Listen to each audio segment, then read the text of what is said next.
Oh, there she is. Hello. Yes, it's Hi, we recording. are live. We're live and it says it's live. Hi, I'm Dr. Liz Dubois Erskine. Welcome to Psyched. Our guest, Dr. Katie Larson, is psyched Here. to be Hello. here. Oh, I'm she made psyched. a joke at the beginning. Welcome to Psyched Pod. We are dedicated to having real conversations about mental health, not just whitewashing them and making it about work-life balance or watering it down into choosing joy and all the other things. If you struggle with mental health or are someone that wants to support someone struggling with mental health, you are in the right place. I want to introduce my co-host, Dr. T. Watts. Take it away. Hello, everybody. I am Dr. T. Watts, and I just wanted to put out a disclaimer that we are not medical doctors. And so everything that you're hearing, this video is not medical advice for you to take. Don't sue us. That we're just sharing our experiences, and you take what works, but it is not medical advice that we are issuing. Just wanted to disclaim that. We are so thrilled to be here with Dr. Katie Larson, Ph.D. She's a hypnotherapist, a growth coach, somatic practitioner who works with highly sensitive people, empaths, and intuitives. She's helped many people initiate meaningful personal growth. Thousands of people she's worked with across the globe. She's best known for guiding clients through quests or inner journeys that offer opportunity to explore their lives from deeper perspectives, which brings them more purpose and joy. Dr. Katie, welcome to Psyched. I am psyched to be here. I've been waiting all day to say this.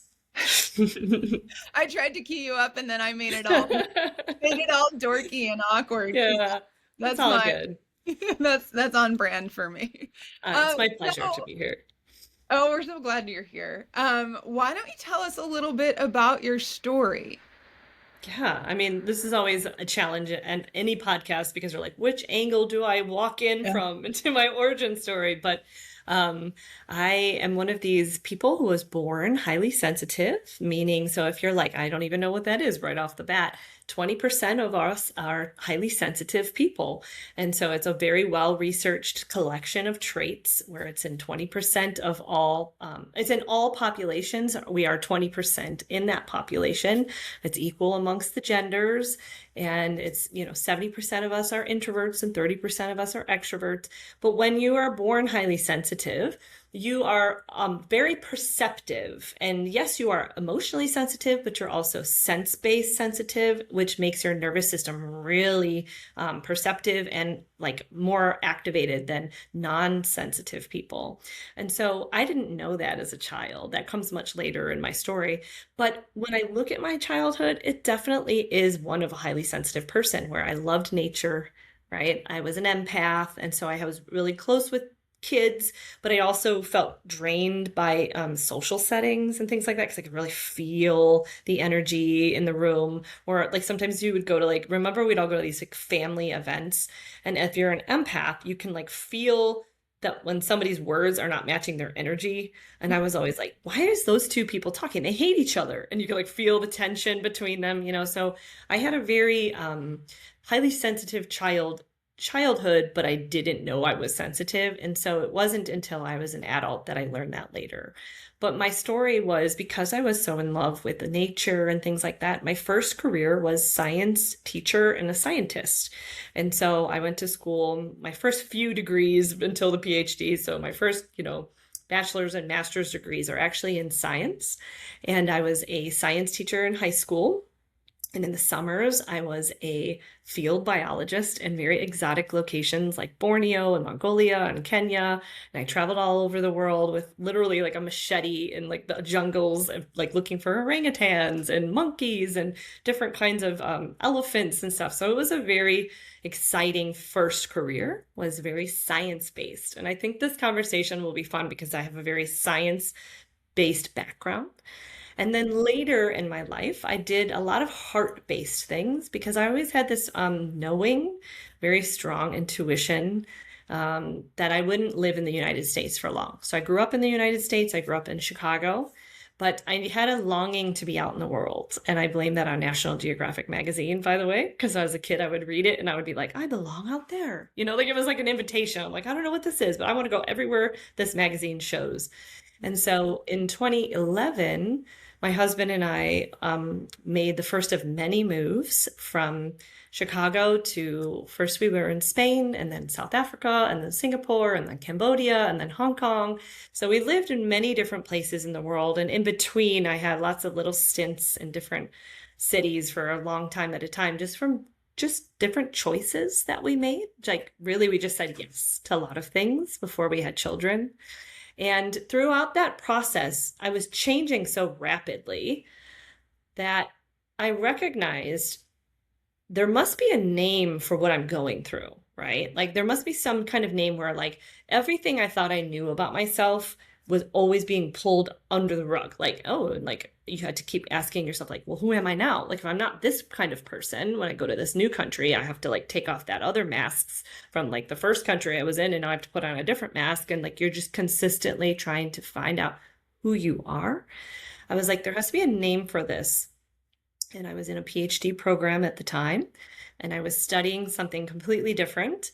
And I asked my mentor, like, can I just ask, like, what I'm actually going through is, I'm just questioning everything. And like, I just don't know who I am. And like, I also feel like I've never known, like, I actually know myself better than I ever have. And, I was just trying to describe the process that I personally was going through. And I had a wonderful mentor who's like, no, that's transformative learning. That's a type of learning that you do, but only if you can question your assumptions and you can actually try on new ways of being in the world. And like a lot of people don't do that. So to do research on that would be really helpful. And so my PhD is in something called transformative learning, because I went through so many quick changes in my first adulthood, and that in my second adulthood, I took that PhD and I wanted to be able to better help people who were in transitions and transformations. And so I created my business called Growth Quests, which is primarily a coaching business, but then it's evolved throughout this decade to include hypnotherapy, which is my favorite tool to use, and somatic work, which is through the body, the mind, body, and soul relationship. And so my work has changed and evolved a lot, but at my very heart, I'm just a sensitive soul who has been trying to understand herself and the world for, both my first adulthood as a scientist and now my second adulthood, which is really quite spiritually leaning, especially with the work with hypnotherapy. And so it's like, there's a mixture of science and soul and everything in between. But yes, that's me in a nutshell. I'm sure there's many stories that we could go off tangentially, but that's how I would introduce myself. Mm, that is powerful. So one of the things that Dr. Watts and I have talked about a lot, like not even intentionally since starting this podcast, is hormones and the role of hormones in mental health and kind of the clusterfuck that is navigating growth phases in your life and changes, especially as a woman, and what that can do to mental health. T, do you want to preamble that anymore? Because I know it's something that you've thought a lot about as well individually. So it just depends on which angle we take when it comes to that, because there's tee us up, T. We'll take wherever you want us to go. Okay, because I kind of want to keep it on with your background and everything. So hormonally, if you're highly sensitive, yes, that's a great segue. What kind of effect would your hormones be having with that? I don't know if I posed the question. Yes, no, that's good, because that is something that I'm noticing now more than ever, right? And so I didn't know I was highly sensitive until 2020. And that is also after I became a mother.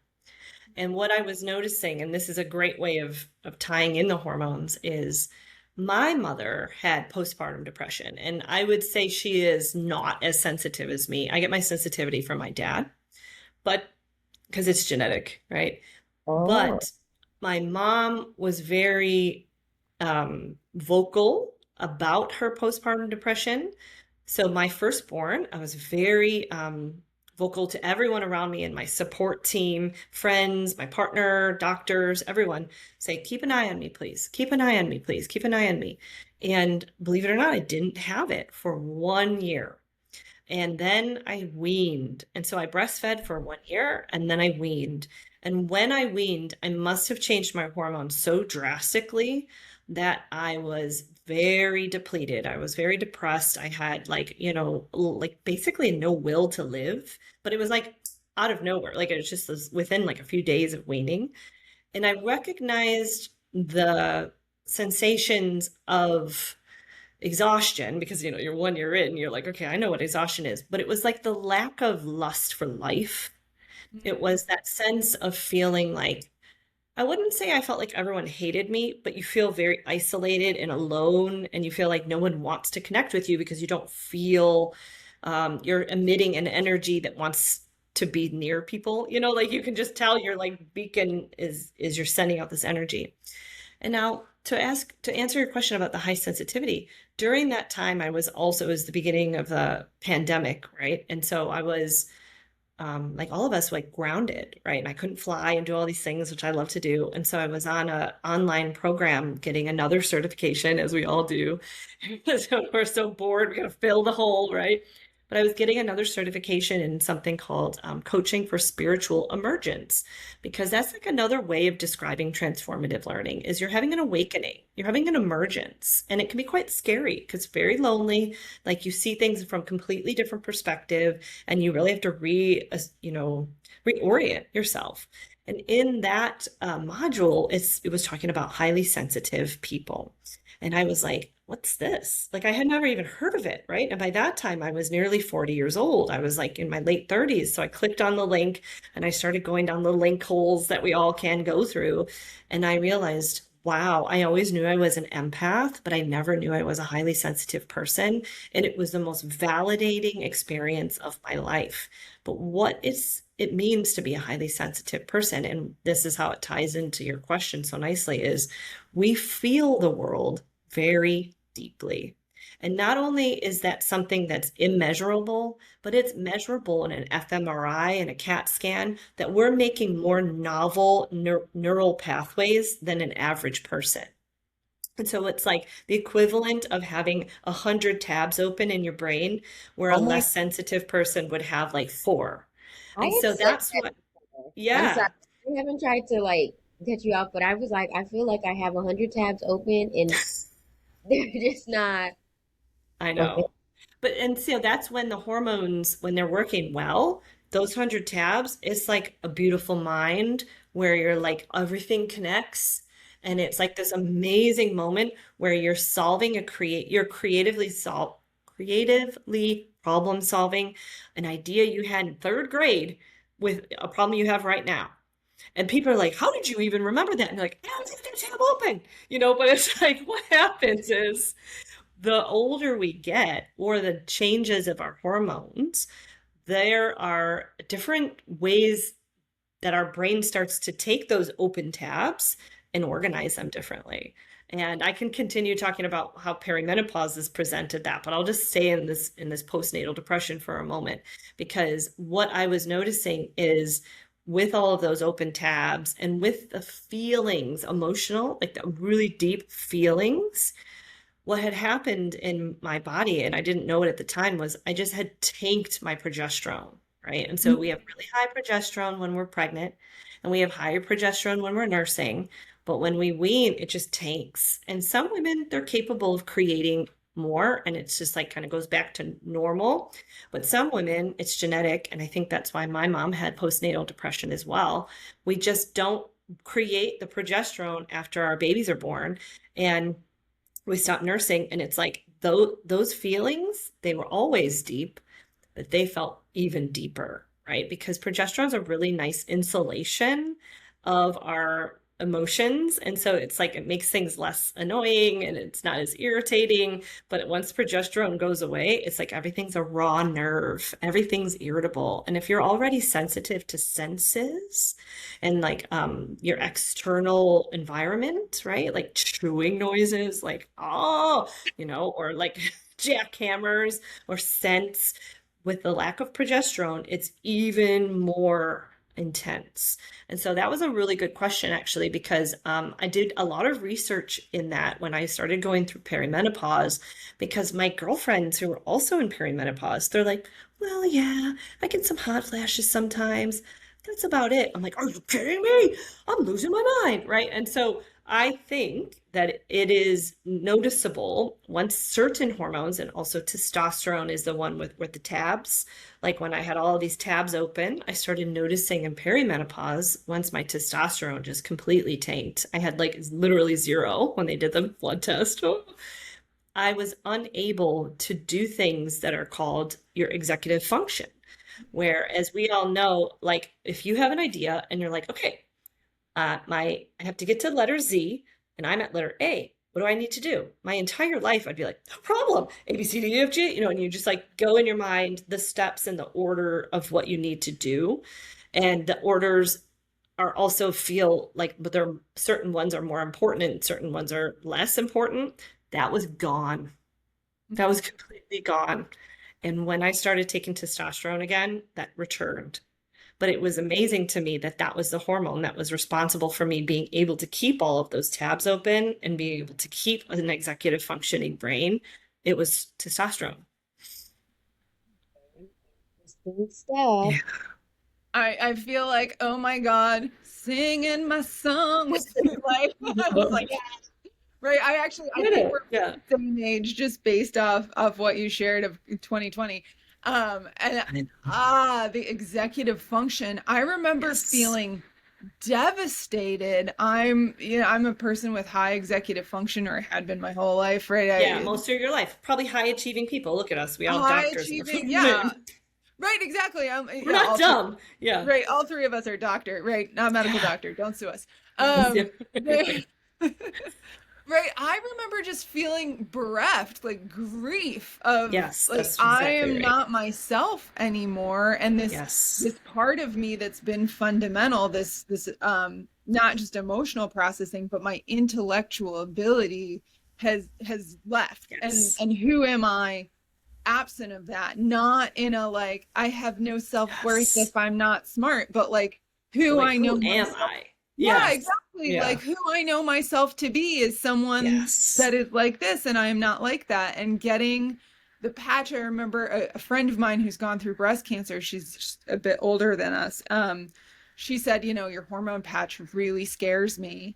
And I had this just kind of quiet, I don't even think it's a come to Jesus, just like an existential discomfort and like reckoning of like, I don't like this could get me sick one day. And like, I don't want to be cavalier and be like, no problem, I'll deal with it then. But literally, I don't know what the trade-off is, but I do know that to be able to think and function was devastating. To lose that and to gain that back with HRT it felt miraculous to feel like myself again. And and I think that's what people forget is like the levels that you drop down. And it's almost overnight for some people. I felt like mine probably was like a 2-year slow grind, but then it almost felt like within 2 days, there was like a huge drop, because it was like one day I could function and then the next day I couldn't. And it was just like that drop of, like you described it so well, of like, okay, I miss.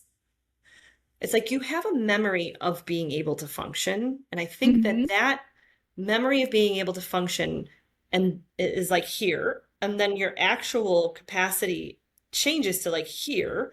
And then that little gap that is between is shame of like, what is wrong with me? Like, how can I not do this? Like, and that I think usually should be someone's sign of like, ooh, I should get my hormones tested.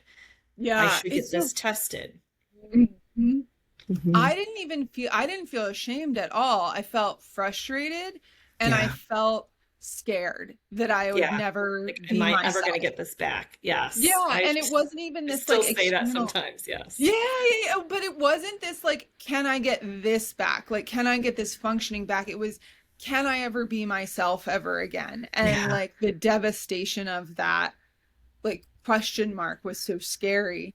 But what Right. you're talking about with perinatal and postpartum depression, Yeah. I relate to that You so had that too. hugely. I You said have one or before, two?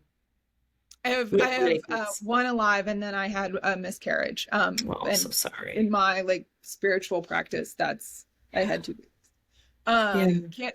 Can't tell me otherwher. I went through I labor know. twice.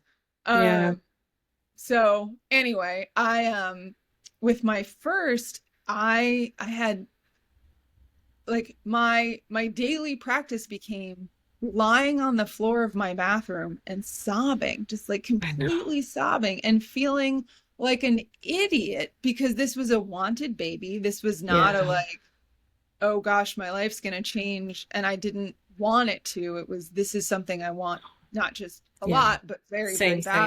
same. Hmm. Right. And what I learned finally was that that the amount of progesterone in your system by week 27, which is when I drove my ass to the hospital, is the same equivalent of 2,000 birth control pills. My And I gosh. know as someone with bipolar disorder, I can't take hormone birth control because it makes me Yes. loopy. And Right. when I learned that, it instantly went from why is this happening to how quickly can I get to the hospital? Because Yes, I I bet. knew that I was really, really in danger. And Yeah. I was blessed to have doctors that believed me, right? I didn't have We're getting some feedback, I think, from your mic. from my Is it mic. mine? I'm gonna see if I'm mine I'm going to stops. be quiet. okay. I Was it don't hear mine? it. I, I hear I it. no, I think hang on. I'm going to mute myself and you tell me if it goes away. Oh no, it's not. It's not It going. was, I think it's Liz. Yeah. Oh, It's a you little think like background. Yeah. okay. All right. You guys But keep that's going. amazing. So what happened when you went to the hospital? Um, God bless my doctors. They did not put me on a psych unit, which I don't think I could have handled at that point in my Mhm. life.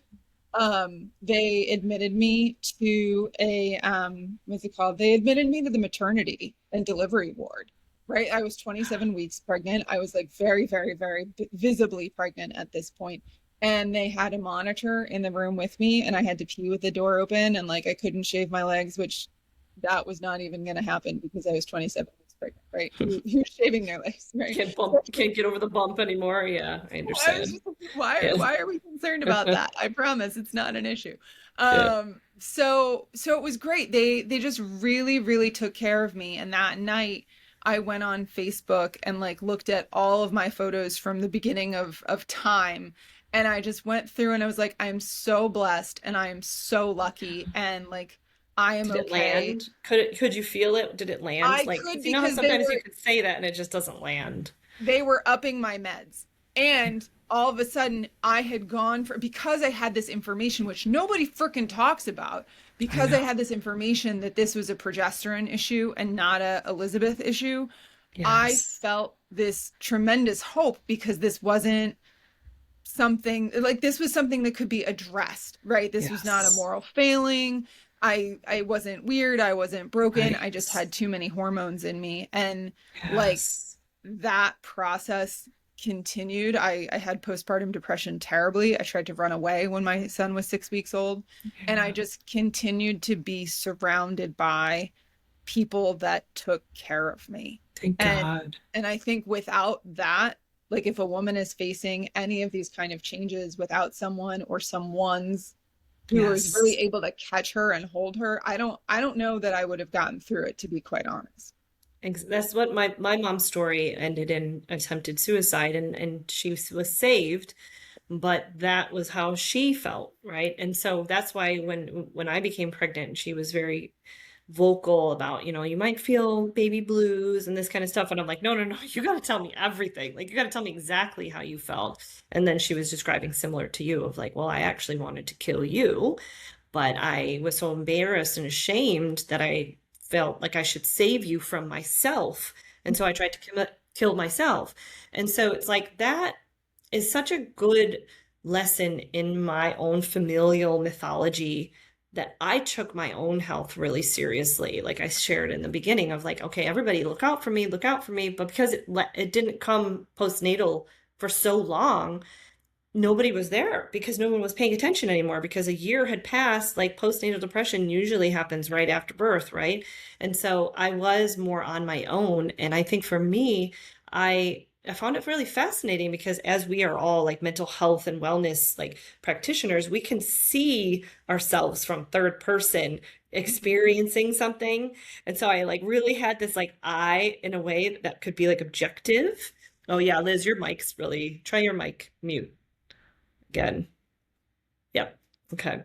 I tried to be really objective with it, of like, there's something going on with me physically and it's okay, and I had some of that like awareness that could give me some self-compassion, but the shame spiral was so strong, and it just takes you. And I remember when I described it to my husband, I'm like, when I could be lucid for like 5 seconds, I'm like, it feels like you're in a whirlpool and like you can't get out and it's just pulling you in. And then I can get out for like 5 seconds to tell you what's happening, but then it pulls me back in, and he was laughing because I was like being really dramatic when I was showing him, but he watched it first person of like, she can't control this. Something is taking her in. And that's the power of hormones, because when you're as well versed in nervous system health and mental health, spiritual health, even like big life transitions as we all are, and then it still affects you, you're like, this is powerful shit. Like, right? And so I was completely taken off guard by perimenopause, because from being like postnatal to perimenopause, I got really good at understanding my cycle and how every day was going to feel in my cycle. And my whole family knew the cycle. And like, we do these kinds of things when mommy's in this half of the month, and these kinds of things when mommy's in this half of the month. It was like really integrated into my life, that I was so proud of. And then, your moods just start swinging and be unpredictable, like every 5 seconds. That predictability that you relied on for so long when you weren't in perimenopause, like that just goes out the window. Like the predictability is gone, and the mood swings are all over the place. And it took me a really long time. Again, like you said, it's not a Katie problem, it's a hormone problem. But it's like, I wanted to do it myself. I wanted to fix myself. I wanted to help myself like first. And then when I wasn't able to, I got a lot of tools, like I think all of us do. Like I got every tool you can think of, and I'm using every single one, and they all helped. I got 2 years through, but then I needed help. And I realized like, if I don't get help, this could end really badly, and it was the rage, and it was the absolute highest rage you've ever felt in your life. And then the lowest low you've ever felt within 10 minutes. Right. And so it's like, when you're incapable of managing any of that with every tool in the book or in the box, you need a different tool. And for me, it was the HRT hormones, and they have made a huge difference in my life. And again, are we being cavalier? Are we being guinea pigs? Maybe. But for me in this moment, it has helped so much. And because I took them individually, I can see which one does what. And so nerdy scientist Katie is like, ooh, if I feel like this, that's because I'm low on this. And it's like, that helped me understand my own body in a way that I wouldn't actually have been able to if somebody just gave me something that was a one shot pill. It's like, when you give the hormones individually, you can see how they work. And then when you see which one does what, then you really can understand your biochemistry and ask for what you need to be changed, et cetera, et cetera. So I'll pause, because that was a lot that I just dropped there. But yeah, hormones, I'm not a specialist in hormones. I wish I were, but I'm a lived experience specialist now, where I had to phenomenologically go through this, and I have this direct experience. And it's like, because I'm a nerd, I researched a lot to see how it all like fits together. But I have an understanding from how it fits into my life in a very mind, body, soul connection, but it sure has its own impact and influence on our lives more than I realized. I really I like everything you said. And I particularly love when Thanks, T. there's some science. So it's not just like, Yeah. because I want to say when people use the word empath, intuitives, Yeah. and when you think of that, you think mystical, magical, you think, Right. things of that sort. It starts to become Yeah. more fairy tale and there's just a lot of mystic to it. So it doesn't seem like Yeah. there's a lot of realness to to it. Yeah. But I really like because what you were saying way earlier when you were saying you were weaning Yeah. and that kind of put you into a depressive episode.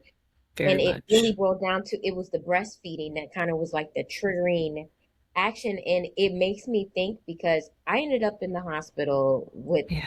I can't tell you if it was severe postpartum. I still don't know. I don't know. What But was it from after baby? yes, and it was after Yeah. baby, and I didn't even get to the point where I was breastfeeding with my daughter, because she was losing so much weight in the hospital, we had to supplement. And when we Yeah. started supplementing in the hospital, she took and gravitated towards just the bottle. And I Yeah. tried, and I was absolutely miserable because every time I Ex- tried it, it was hurting, it was Yeah. painful. So I never got that opportunity, I feel, to bond with her in that sense I and know. breastfeed. And you know Yeah. how that's the thing, like with motherhood and just It breastfeeding. is. And Yeah. so to hear that you were having that when you were weaning makes me kind of want to double down and say that might even be one of the triggers for me because Yeah. it that happened. I think she was about 3 months, and I'd Yeah. been trying to. And around 3 months, I kind of had to officially just give it up, and I was like dried up, and I kind of just had to And you're do. not, I think you're spot on there because we have such an increase of stress hormones when we are postpartum because I mean, Mhm. God, could it be a more stressful time? But what decreases that? Oxytocin. And the oxytocin comes from the skin to skin and the letdown of when you start to breastfeed. And it's Wow. like, you're right. Like that oxytocin might have been like keeping you going. And then the minute it's gone, it's like those stress hormones, because it's like the stress hormones were already high, but the oxytocin's like, I'll be all right. And then that's gone. And then it just goes through the roof. And so I think that's also what happened to me is like, gosh, and I will say, like, back to what Liz was saying, where she's like, I wonder who I am. Like, who am I? Like, when our hormones change, gosh, I spent my whole life crafting an amazing personality that I'm very proud of, only to learn at 44 it was just a cocktail of hormones. Like that really pissed me off. Like, and I think that's part of perimenopausal transitions and like, it's beautiful in many ways because you get to see, well, who am I really without this cocktail of hormones? But I'm also like pissed off, like who am I then? Like, was I any of those things? Or was it just the hormones talking? But it's like, I know that sensation of like, oh, I thought I would love my first like baby and I would be like so like loving and kind and like happy. And I wasn't. It was hard. It was challenging. It was depressing. It felt worse than I wanted it to. And I think a lot of moms also have this experience. And so I'm very vocal about my experience so that they don't feel alone and ashamed and bring themselves to places that some of us do, right? So I understand. Oh, Liz, you're still muted. Come back Yeah.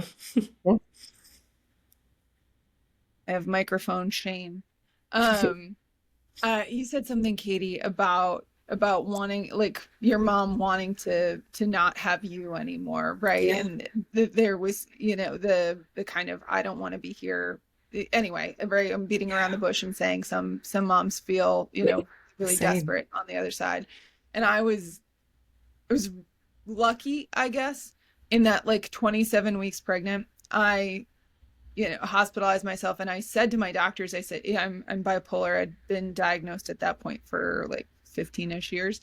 And I Yeah. said, I've been depressed enough to want to die, and I've been crazy enough to try some crazy shit, and I am in a mixed state, and I'm like crazy enough to think that maybe I would try something. And I just like had this desire to go to the hospital and have a C-section so my kid would be okay, and then like drown myself. That was all I wanted. And, you know, looking back and being like, that was all hormones, right? And Right. like there's a freedom in that. And 6 weeks old, when my son was 6 weeks old, I just like, I couldn't anymore. And I wanted him to be okay. It was me. I was like, I am out, right? I know that feeling. Yeah, I like got my godmother got my aunt and my then husband over there, and I like handed my mom the baby, and I said, fuck this, fuck him, fuck you, fuck everything. And I like packed a bag and, you know, off I went. And it was so like I think about that now, like when I was hanging out with my son last night, just like what a close relationship we have. How old is he now? He will be 12 in just a couple of weeks. And we just have like such a just like beautiful, beautiful relationship. And I think about how much I wish someone had said to me when he was that young, like, this is not you. You do not feel this way. This is your body like reacting to what you're going through. And I think my like wish in this particular episode going out into the world is that other women hearing this go, oh, it's not me. This is something that is outside of my control. It's something that's bigger than me. Right. And like, I didn't know, I didn't hear the word perimenopausal until I was 39 years old. Right. Like I knew the word menopause. I knew the word puberty. Right. But no one had told me there was like this like jacked up, crazy 40-year-old puberty I was going to go through. And I don't think like this is where like my conspiracy brain and the patriarchy come in. Where I'm just like it can't be an accident that nobody talks about this. Like it can't be an accident. And I remember right before I went into the hospital, when I was pregnant, I was sobbing in a colleague's office. I was in the middle of my Ph.D. And I said to her, I was like, this really sucks, but man, am I going to write a great paper about this one day.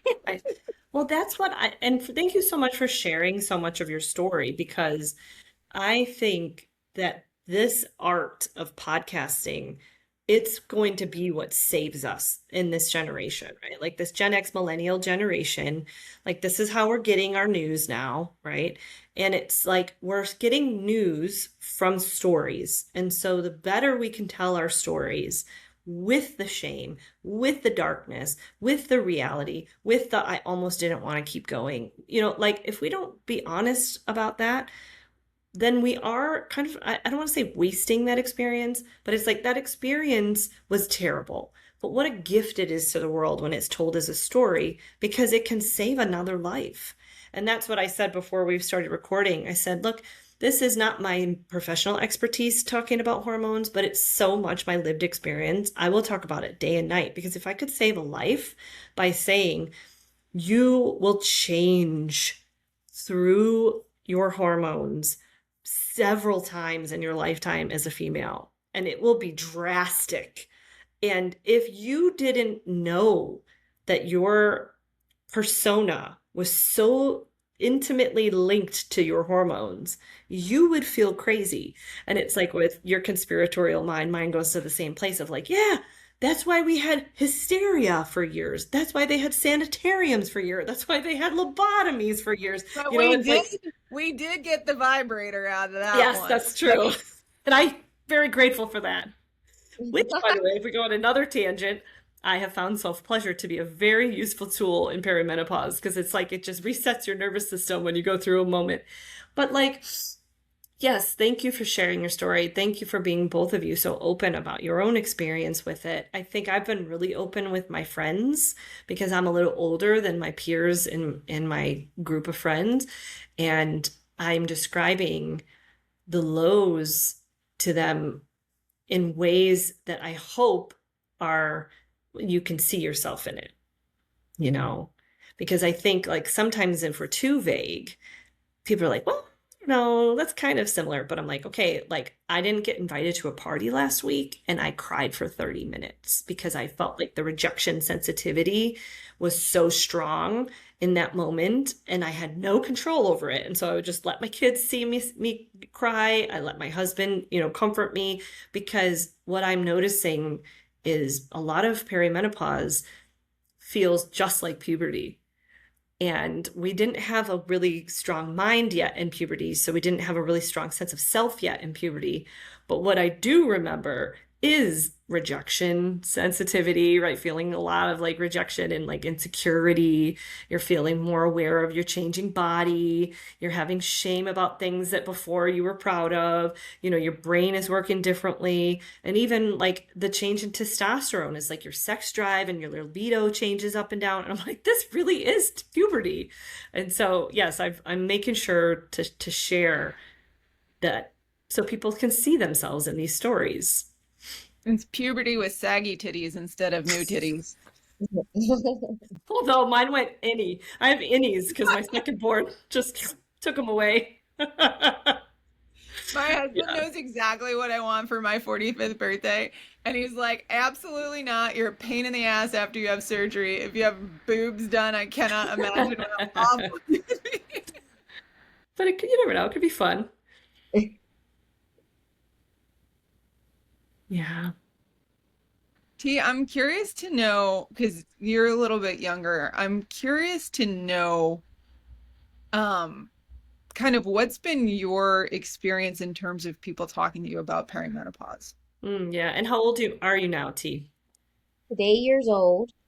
Today years old, exactly. I love that. Perfect. So, and I just turned 31. Oh, brilliant. And Okay. so I've heard, I see these terms differently, right? Yeah. Because there's a lot of these terms that are getting used, but again, there's not the science part that's getting talked about, the hormonal part that's getting talked about.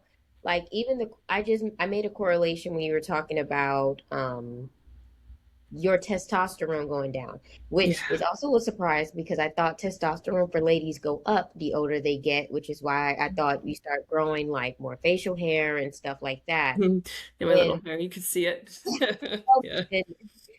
So, but I thought that testosterone goes up, so you're debunking that.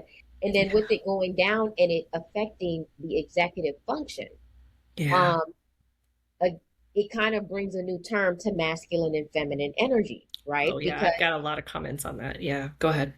Because a lot of times we hear about that. And again, when you say masculine, feminine energy, I feel like in today's society, it's used more like a mystical, it's not, there's not any hard facts or evidence or anything backing it. So to hear that, that's to me, again, don't try this at home. This is not medical advice, but I love these disclaimers. We need like an ongoing disclaimer that just comes up every once in a while. I was married to a lawyer for 14 years and I'm just like, nope.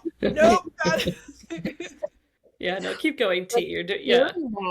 Hearing that that's something that affected your executive function is very telling because of and course, other things too. Yes. Right. And so sometimes maybe when, like people are saying, oh, she's very masculine or, maybe she does have a little bit more testosterone. It's something to think about, it's something to really kind of investigate. And I'm definitely big on learning a little bit more about how hormones can affect your body because me personally, I would consider myself to be like a highly sensitive person and even an empath. I didn't really know that they were two separate entities. Yeah, to me, you can be one or the other or both. Yeah. Yeah. And I would say because just even how you were describing it in the beginning with like the 100 tabs, I feel that way. I can look at a situation, I'm like, why are you doing that when clearly this is look excellent problem solvers. Read the make like the best air traffic controllers and stuff like that. Like we're actually really good because we can do all of these things simultaneously. But I have an interesting testosterone story. If you're ready. You just clarified for me that I am not that. Like, I know I'm an empath. You clarified for me that I am not that. Yeah, it's funny because I'm a definite empath and my whole family's an empath, which is quite challenging when it comes to mood changes. Because if you're a parent, you know that your mood affects everyone's moods. And so that's actually something I'm working on right now is how do I not suppress my moods, but allow the feelings? Because I'm a big feeler. I'm like, it's okay to allow feelings. Feelings are good. You need to feel them because then they go away. But then when I feel it, I have little empath children that are very empathic that pick it up almost like a Quick. bug. And then Yeah. they like run with it, and then I'm downwind fixing it. And so I'm trying to learn how to allow people to pick up my feelings or try to remove myself so that I'm not influencing everybody. But that is a challenge. That is such a real challenge. I have no solutions to that except to be okay with, okay, this is going to happen. I'm announcing sometimes this mommy's having a big feeling. If someone picks up a big feeling, it's not yours, it's mommy's, because my son is the type of empath who knows where it's coming from. And he will say, Mommy, are you okay? Because he feels where it's coming from. That's me. He got that side of him from me. My husband and my daughter are empaths who don't know where it comes from. And so they just pick it up and they don't know where it is. And so, like, if I'm in a mood, my daughter will be in a mood 20 minutes later. Yeah, and they can't really vocalize it because it's just like they're not really cognitive of Yes, where it came where it's from. coming. Yeah. And How so it's like that's been challenging for us. how are you able to, because that's a real, I don't want to say issue, but Yeah, it's real. it's a problem, and so It's a how do you, challenge. a Yeah. challenge, yes. So how do you navigate when you are able to kind of feel or take on others' emotions, and then it's kind of like here you Mhm. are with all these emotions that may not even be your own because now you have Yeah. your uncles and your first cousins and everybody's problems, and then people also gravitate towards you more because I do Hmm. think highly sensitive people and empaths, they We're like magnetic. to listen. Yeah. Yeah, we do. We're quite magnetic in our facial expressions because we're very vigilant to facial expressions in others, and so we can mimic faces very well to feel welcoming and caring and kind, which is why we're quite good as mental health and wellness practitioners, right? But I do these things, and I've tried to teach my kids these, and where this is the most obvious is in my work as a somatic practitioner. And so somatics, I just say like a very easy umbrella term is it's the relationship between your mind, body, and emotions, right? So it's like, where do your emotions live on your body? How is your mind influencing the way you hold your body? That kind of thing. So it's like understanding that feedback pattern that we have, the relationship there, the mutual relationships between each. But for me, there's like a space in between and there's a lot of names for this, but I kind of just call it like your highway of truth. So between your mouth and your belly button, there's like a highway of truth. And if you ask it questions and it tenses up or it contracts, then that's usually telling you that like you're not in alignment with that. Like it's not true. It's not right. So if you say your name in your mind, like my name is Katie, my name is Katie, it'll feel really wide open. But if you say like my name is Joe, instantly like below my solar plexus, my gut tenses up because I know I'm lying. Right. And so if I say other things like, I love chocolate, it's like wide open. But if I'm like, gee, I love Brussels sprouts, it's like my throat tightens up. And so when I work with my clients, I often do this with them first, just to show them, okay, so is your body responding in a different way for truth and lying? They're like, oh my God, I can't believe this. My whole life, like I've never known that my body does this. However, we also know that when we have to tell a lie or when we don't feel like we're speaking our truth, our throat tightens up for a lot of people, right? And so a lot of people have these memories where they're like, oh my God, my whole life I've been like not telling the truth, because I could feel like a pattern there.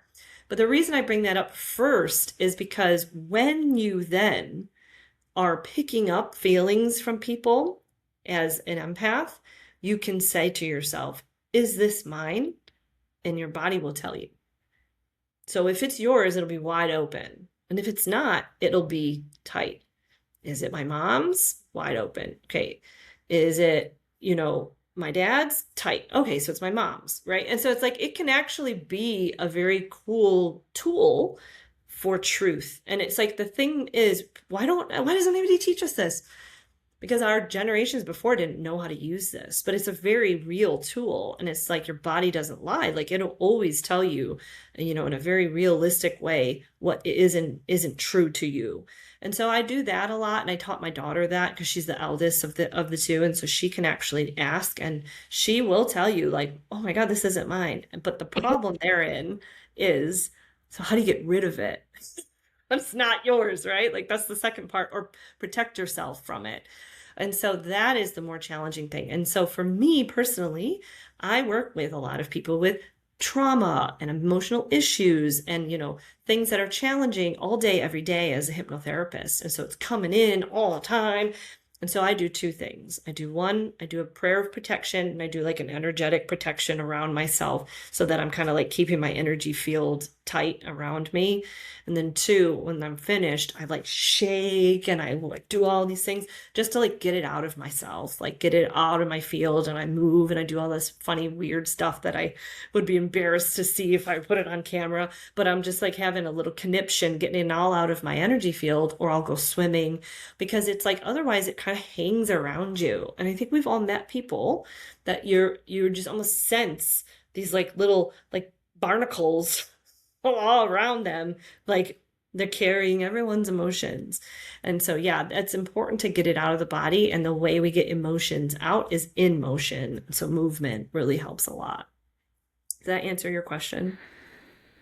Yes. Go ahead. You're on mute. You're on mute. Unmute, Liz. Try. Yay, here we go. You like did a beautiful segue and already started to answer the question as we start to wind down. What specific suggestions do you have for someone who's battling with some of these different transitions that we've talked to today? Yeah, I really appreciate that. Well, I think what we noticed about all of our stories is that we actually had a sense of self that was pretty strong before the hormonal issues, right? And so if you're starting to notice, if you're listening to this and you're like, oh my gosh, this is so me. First of all, I've always felt other people's feelings. Wow, I'm a really deep person. And you're like recognizing you're sensitive. You are going to experience hormonal changes in a deeper, more disruptive way than your peers who may be less sensitive. And, I make this joke with my clients that like, if a less sensitive person is somebody who is born with an 8-pack of Crayola crayons, a highly sensitive person is somebody who has that amazing 128 pack that has like every color you could imagine and a sharpener in the back. Like we got a lot of like shades that we experience the world through. And so we're going to have 7 shades of blue, and your friend's going to have 1. And so if you're really experiencing some life stage whether it's postnatal or it's perimenopausal or even menopausal, where you're just feeling like intense feelings, or you're feeling totally different than you ever have before, and it's like completely different ways of even understanding yourself, go get your hormones tested. And if you have a practitioner near you that's maybe less likely your OB-GYN, so maybe a practitioner who focuses only on hormonal health, they may be the best person for you because they tend to be more liberal with giving the hormones out. I have found many of my friends have gone to their gynecologist first, and if like the range of normal was like 10 to 100 and they had 11, their doctor's like, oh, you're fine. You're in the normal range. It's like, well, what if my normal range is 150? And it's like, nobody is allowing me to test if I actually would feel better with that hormone, right? So if you have someone nearby you that is more specialized in hormonal health, I recommend just going to them. It's very validating when you see your numbers for a nerdy scientist like myself, when they were like, how are you even functioning? All of your numbers are at 0 or 0.5. Like you shouldn't even be walking around. It feels very, very validating for me. But then the other thing I would recommend is, as someone who is a more holistic health practitioner, right? So I work more with the mind, body, and soul, of like your relationship with those 3 things and how they intersect and how they communicate with one another. These hormonal episodes will bring up wounds. Like I cannot emphasize that enough. They will bring up those wounds that you have ignored, that you thought you got over, that you have always had, that are just deep and they love to come back up every once in a while. They will be really amplified. So if for some reason you thought that old drama with you and your mom that you got over like 15 years ago is gone, but now is like raging, you might be in perimenopause. if that childhood wound of being left out and rejected is like the worst thing that could ever happen to you, you may be in perimenopause. So it's like those wounds, that's where you need the help of a practitioner that could help you navigate those things. And that's where I come in. So I'm not a hormone specialist, but I am the one who helps you understand how to look at your life from a like more epic mythological perspective of like what we went through, what all of our stories said about our parenting journey fucking sucked, but mythologically was an amazing origin story to be the hero that we are today on this podcast, sharing our story, sharing our elixir to the world, right? And so I help people more understand their lives from those perspectives so that you don't feel like it was a waste and that, well, remember that time I went crazy? No, you didn't go crazy. You went through a very real human experience that needed to be shared with others, and there was no way for you to share it unless you viscerally felt it. And that's where my work more comes in, is helping people put that kind of stuff into better perspective. But yes, if you are feeling the way that I described, just go get your hormones tested. That's awesome. Awesome advice. T, do you have any closing thoughts with all of this conversation? So, Dr. Katie, I believe you dropped a lot of amazing gems today, especially in Good. terms of just like hormonal testing and everything. And I'm a Good. geek too, so Yeah. I love when I can mix my astrology with my science, even Yeah, though this is not same. astrology, but No, I know. um you know what I mean. Yeah. Numerology, astrology, Yeah. being empaths and stuff like that. Because like I said, there's just this level of mystique with stuff with like that, and a lot of people would not necessarily And put some in. of those people probably had the 8 pack of crayons, right? And so it's like, how do you describe turquoise to someone born with blue? And so it's like for some of us, I'm like, listen, I'm working in the mystique all day, every day. That's all I do. I'm in the mystique. And it's like, so for me, it's like very like fluent, but it Mhm. is challenging to your point to discuss that with someone like my mom who, she doesn't have that crayon. And so Right. you're right. You have to come prepared in other ways to communicate about it.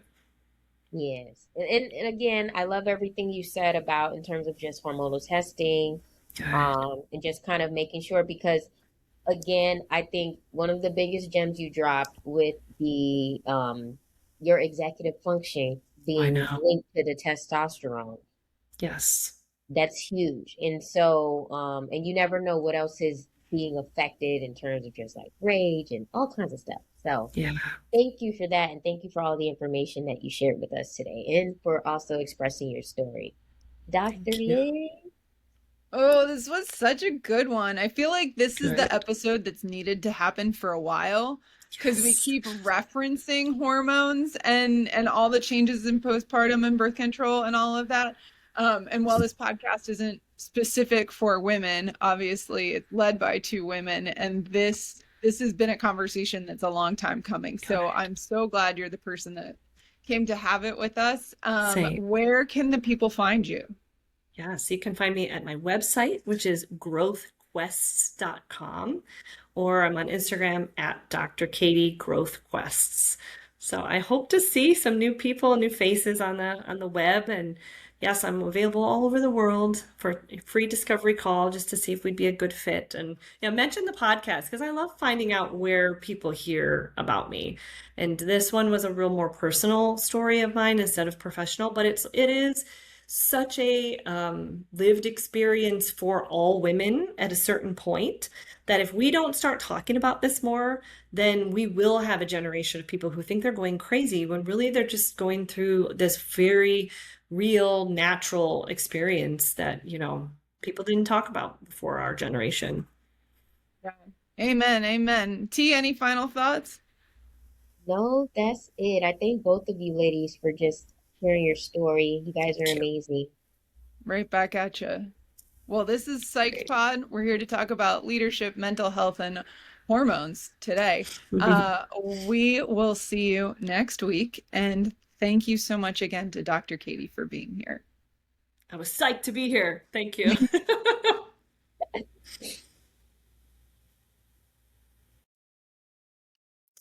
Okay.